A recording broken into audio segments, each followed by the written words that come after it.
Hey, talking with you a little bit today, doing another live.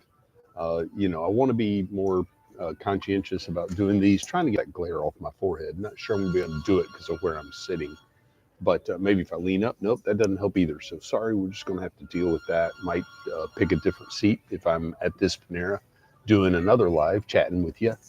Wanted to talk today about financial literacy and bring a story. This is going to be a kind of short live. I have some other event tonight. I have a training with my financial services, financial literacy company. I want to talk a little bit about that company as I wrap up, but I want to tell you a story, and it's related to what I've been doing this week. So this week I've sat down with a number of people. We had a couple of our Money 101 financial literacy events. I got to present at one of them. I co-hosted the other. And then I also sat down with a client and a growing client, growing professional relationship. We're going to partner in some business ideas together. I'm going to help him develop those and then provide financial literacy training to his employees and customers. But so I sat down with these three young men among some other people, and one of them is 20, one of them is about to turn 21, and one of them is 23. And all of them are starting their lives. They're doing different things. One of them is finishing up his trade school apprenticeship that he started actually as he finished high school. One just finished Navy boot camp and is just got promoted to E2. So he got his first promotion and pay raise. And then, like I said, the other one is an entrepreneurial young man that already has a fairly good professional job, but also is developing a couple of different business ideas. And some he's going to do as a sole proprietor, some he's going to actually build a business with a friend. But all three of these young men are at different points, right? The one who's finishing trade school, well, he's going into a union with union benefits, a pension, but he's interested in saving on his own. The young man who's in the Navy gets thrift savings plan, but he also got an enlistment bonus, and he and his family want to put that to work, use it as savings, but also save for his future. And then the young man who's entrepreneurial, obviously he's thinking about money and what kind of legacy he can create. I mean, we're starting to talk mailbox money for him, or not mailbox money, excuse me, phone number money, where, the 7 digits of your phone number are a target, and no phone numbers begin with one. Most begin with threes or fours or eights. I mean, if your phone number begins with an 8, we got to get to work, right? No matter how old you are. But let's just talk about the difference in my story and their story. So, grew up like a lot of young guys that are my age, in the 80s, late 70s, early 80s. A lot of us were paper boys, right? We were moving from doing it on bicycles to doing it in cars. But I threw hundreds of papers a week, 500 to 700, maybe closer to 800 newspapers a week out the window of a VW Bug and then a Toyota Celica. Those were my two cars through high school. And probably read the business page 10 times total in all those years, right?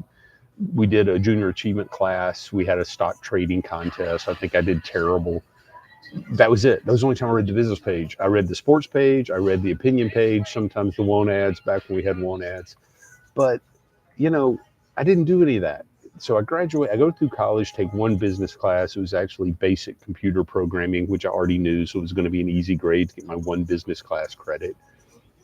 No economics classes, which I probably would have enjoyed. No business finance classes, which I've later taught actually.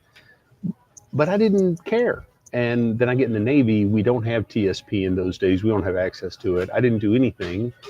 And then when I'm 24, a buddy invites me to talk to his financial planner, right? Like most financial planners, that guy asked, hey, you got some buddies I can talk to, right? That's how they build their business.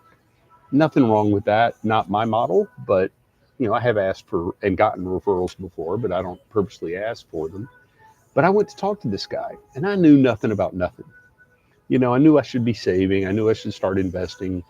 And he starts talking to me, and he teaches me some things. I get started in some mutual funds for the very first time, but he doesn't really prove to me how important it is to stick with it. And then he also doesn't show me a tax favored strategy that I'm going to be using with these three young men. That your money grows tax free. It doesn't go on IRS jail till you're 59 and a half, so you can access it if you need it a number of different ways for a number of different uses. kind of like a 529 plan or a Roth IRA on steroids because it has so much more strength and power. But he didn't educate me, to be honest, because we show an example. I think there's a video in my financial literacy playlist about this, about the importance of $5 a day, and we start at 26.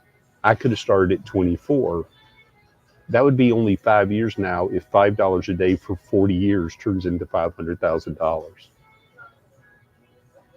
I paused there for effect because obviously, the last few years of growth when you're compounding money are when the numbers get really big because if you have $100 earning interest or $100,000 earning interest, it's going to go from $100 to $105, for example, or 100,000 to 105,000.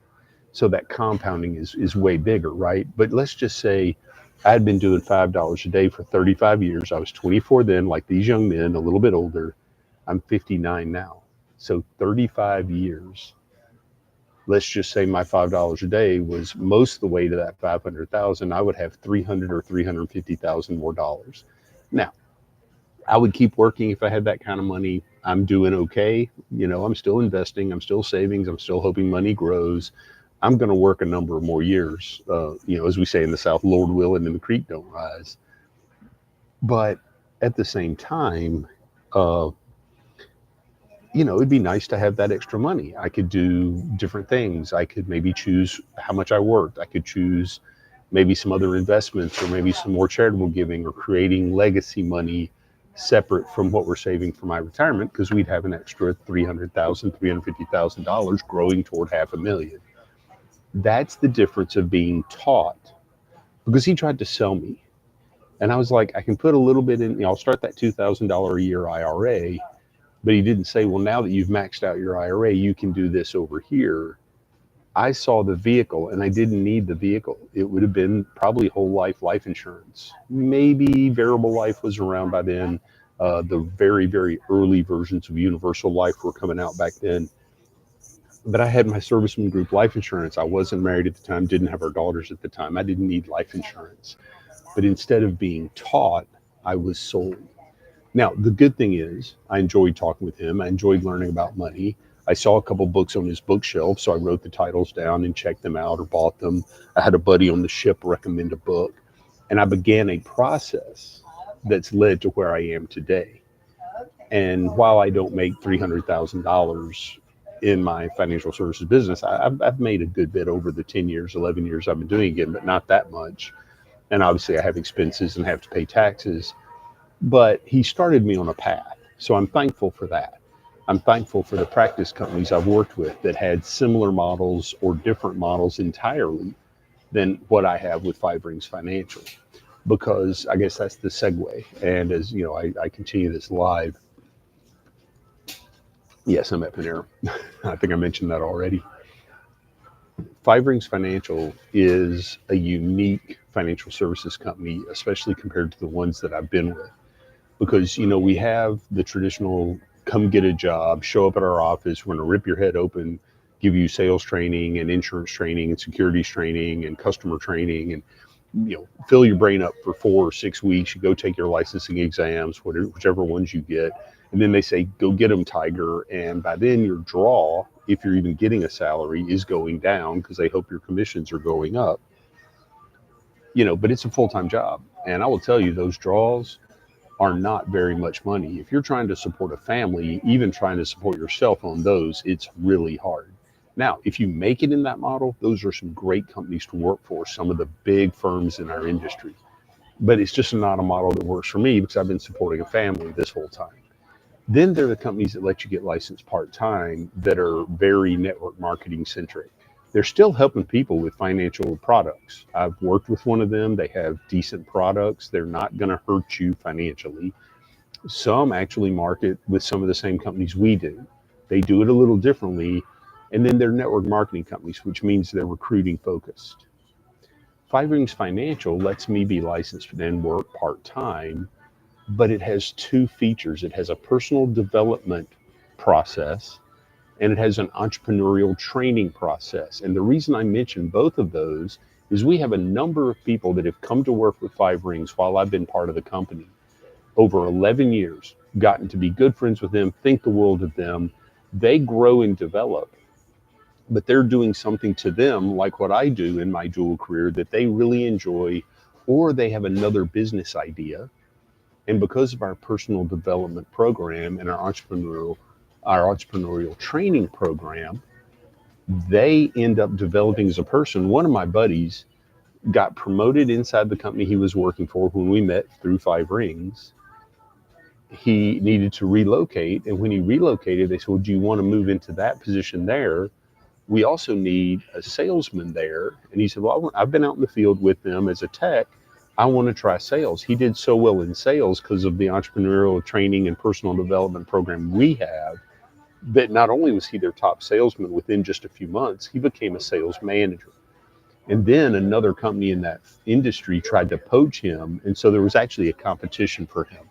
So he's doing very well in something that he's been doing his whole life and enjoys, like I'm doing with my Navy contracting while also building my Five Rings business. Now, we are a financial services company. We're education forward. That's why I started talking about financial literacy.